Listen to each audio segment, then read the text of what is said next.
Have you ever paused to consider what a man truly offers when he lies with someone? It's not just his body, nor is it simply a matter of performance. Without even realizing it, he gives something far more fragile: his soul. A soul starving not for sex, but for significance, for tenderness, for the unspoken miracle of being chosen. But this offering doesn't arrive wrapped in vulnerability. No, it comes hidden beneath desire, disguised as lust, postured as dominance. When bodies meet, it may look like just skin touching skin. But beneath that contact, something ancient stirs. Because deep down, a man's ultimate craving isn't just release, it's recognition. The silent wish to be seen, accepted, held not despite his flaws, but through them.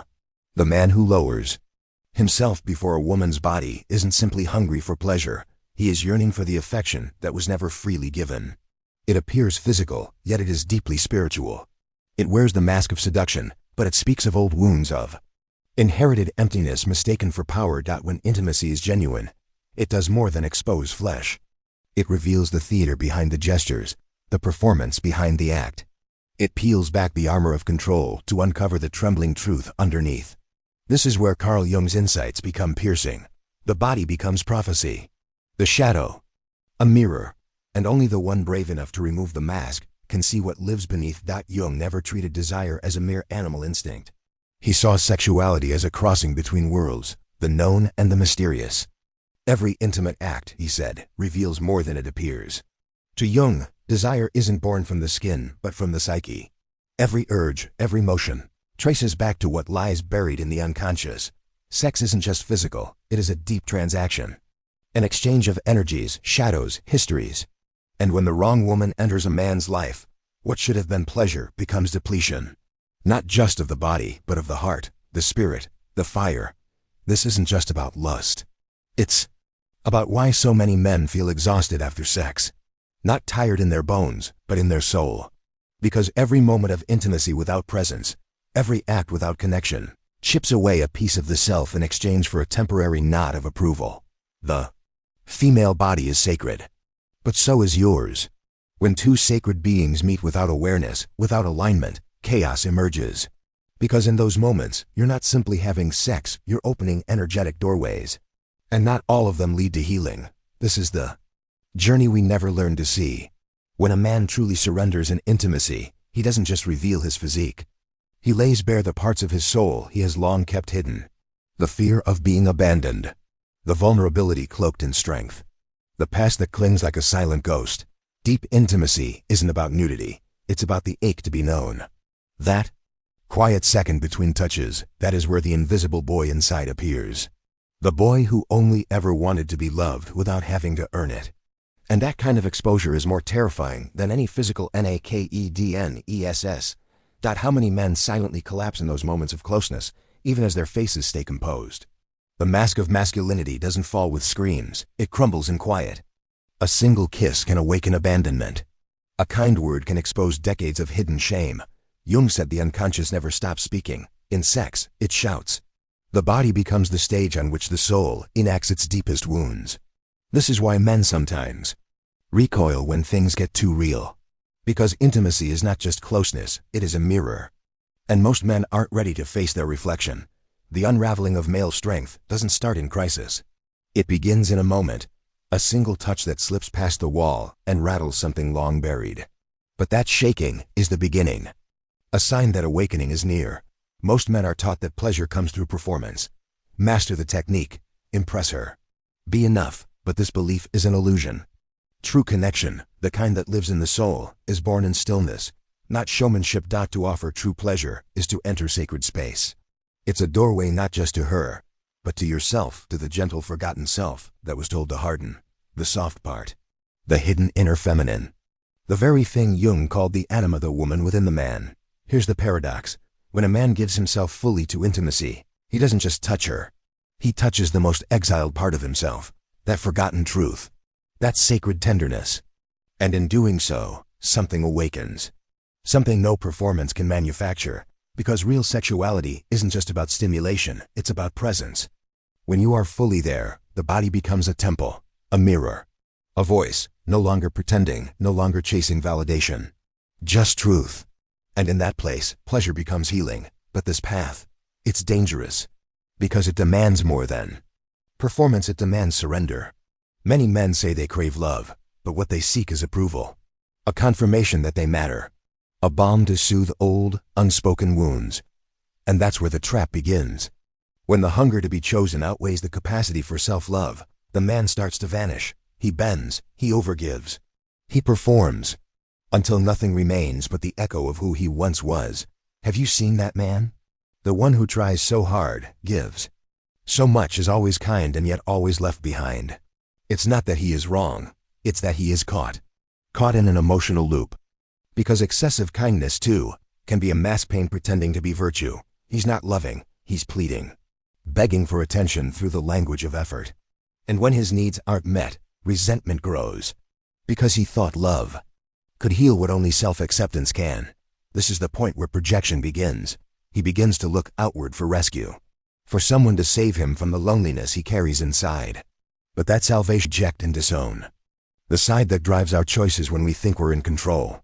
What you do not make conscious, Jung warned, will appear in your life as fate.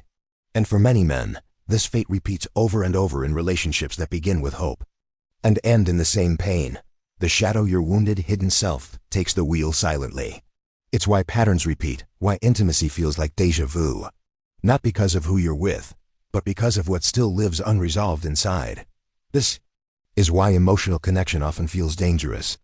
Not because the woman is unsafe, but because her closeness brushes against old scars still bleeding beneath the surface. The man approaches with a strong face, but a fragile heart. And that quiet implosion is never seen, only felt later, when he retreats without explanation. When you are disconnected from yourself, your body becomes either armor or isolation. You use it to protect or to run. In this battle between touch and fear, between openness and shame, a man must decide. Will he use intimacy to hide or to heal? The shadow is not your enemy. It is not the part you hate, it's the part you've buried. The ache to be accepted. The fear of inadequacy. The anxiety of not being enough. It is all there, unseen, but always active. Waiting to be triggered by a glance, a silence, a sudden act of tenderness that feels too close for comfort. And where does it rise? In those small, invisible moments. A touch that awakens memory, a gesture that echoes childhood hurt, a conversation that repeats a past wound. These aren't coincidences. They are mirrors, showing you what still asks for your attention. Every man, at some point, will cast his shadow outward. He will project onto a woman everything he cannot yet see in himself. He will mistake her for salvation. Suddenly, she's not just a partner, she's a healer, a mother, a savior, a symbol of all he never received. But that's not love. That's projection. And projection always leads to collapse. Because when we expect someone to heal what we haven't faced, we set ourselves up for heartbreak. It's not that she failed, it's that we made her carry a burden that was never hers to bear. You may believe you're loving her, but what you're doing is begging her to make you feel whole. That isn't intimacy, it's dependence. And dependence turns desire into disappointment. You start by putting her on a pedestal. You don't see her, you see your need, wrapped in her body. But when she reveals her humanity, makes a mistake, or fails to meet your fantasy, everything shatters. You don't just lose connection, you lose the illusion. And with that comes contempt. The man who once worshipped her now grows resentful. Why? Because he wasn't truly connecting, he was escaping. He was hoping that through her, he could bypass the work he never did within himself. He was hoping love could replace healing. But it never does. This is the point where many men become bitter, angry, closed off. But bitterness is not strength, it's heartbreak unprocessed. Resentment is not wisdom, it's pain that still doesn't have a voice. In their desperation to feel whole, many men end up giving away parts of themselves they can't afford to lose. Their clarity, their sense of direction, their very soul. And they do it all in the name of connection, not realizing it's not connection at all, it's emotional entanglement. They confuse passion with meaning, chaos with intensity, loneliness with chemistry. But no matter how powerful she is, no woman can reflect a man's soul if he hasn't met himself in the mirror. First, the real mirror is inward. That is where the awakening begins. But to face your reflection, without judgment, without filters, takes a level of courage most men avoid their entire lives. And yet, that very courage is the portal to truth. You see, most men are still waiting for that one moment, that one woman, that one feeling to tell them they are finally enough. But external validation never lasts. The high fades. The words dim, the affection disappears. And once again, they are left hollow. Because anything that comes from the outside will eventually leave. But what comes from within? That stays true. Healing begins the moment a man stops begging to be chosen and finally chooses himself. Not as an ego statement, but as a sacred commitment to stop abandoning himself for others. Approval.self-awareness isn't a theory. It isn't a quote on a feed. It is practice. It is present. It is the quiet daily choice to sit with yourself when it's uncomfortable. To listen when silence feels loud. To look into the void without filling it with distractions. That's where the real masculine journey begins. Not in performing. Not in proving, but in the presence. Raw, honest human presence. In that space, sexuality stops being an escape. It becomes a return. Desire transforms from hunger to offering. Intimacy becomes less about taking and more about sharing. Sacred pleasure arises not from need, but from fullness. That's when the shadow becomes a guide, not a ghost. That's when silence turns to wisdom. And that's when the body becomes a temple, not a battlefield. But to reach that place, a man must go through the death of the ego. He must peel off the masks one by one until only truth remains. Not the curated strength. Not the illusion of control.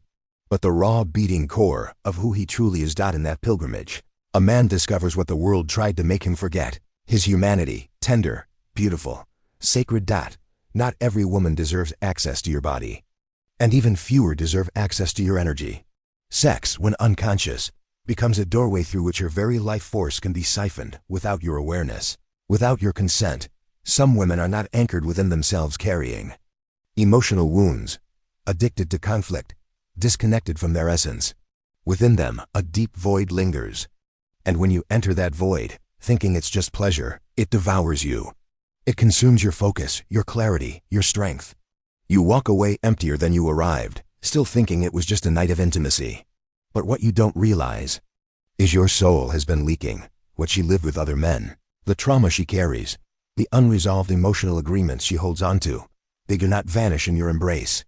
They are present, etched into her energy field. And sex is the doorway.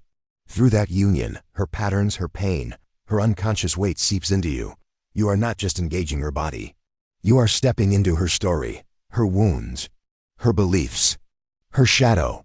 And if you're not fully present, if you're not grounded, that contact becomes contamination. You find yourself more tired, more distracted, less inspired, but you can't explain why. This is why. You think it's just your mood, just stress, just hormones, but it's not. You've merged with energy you never prepared for. You've taken on weight that isn't yours to carry. Intimacy, when unaware, becomes an invisible transaction. And sometimes it is devastating, because it doesn't scream, it whispers. It drips into you slowly until your soul is flooded.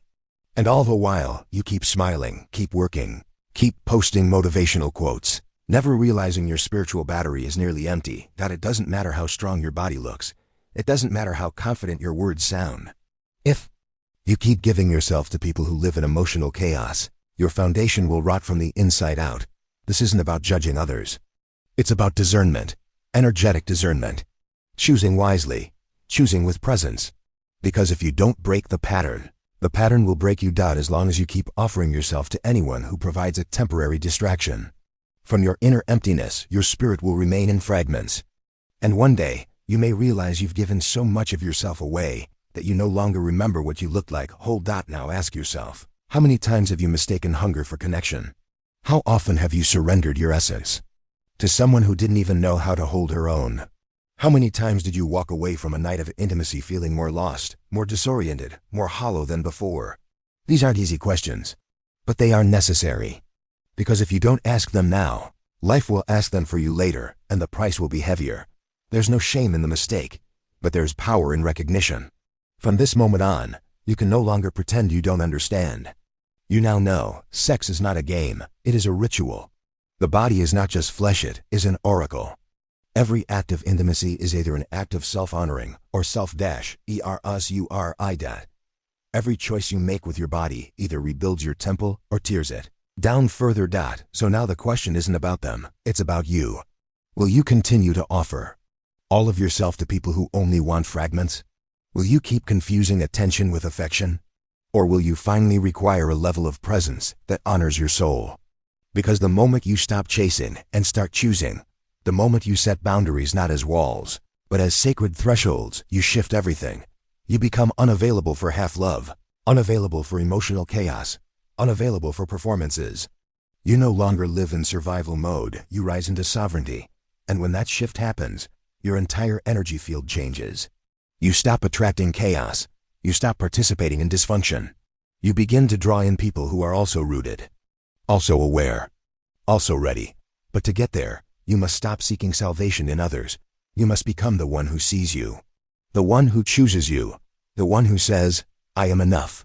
I no longer trade pieces of myself to feel valuable.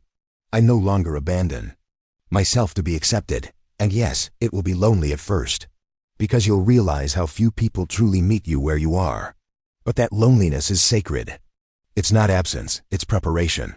Because when you honor your energy, when you move through the world fully anchored, you create space for intimacy that doesn't drain, but expands. That doesn't fragment, but heals. This is what's sacred. Sexuality means, it's not about rules or restraint. It's about awareness. It's about presence. It's about choosing not just who touches your body, but who enters your field, your story, your future. So let this be your turning point. Let this be the moment you stop calling it just sex and start calling it what it is, a gateway, a spiritual exchange, a mirror of who you are when no one's watching. And if something in this message stirred something in you, if something cracked open or felt too familiar or burned a little, it means you're ready. So take a breath, stand still, and ask yourself not, who do I want, but who am I becoming? Because from this moment on, performance is over. Only presence remains.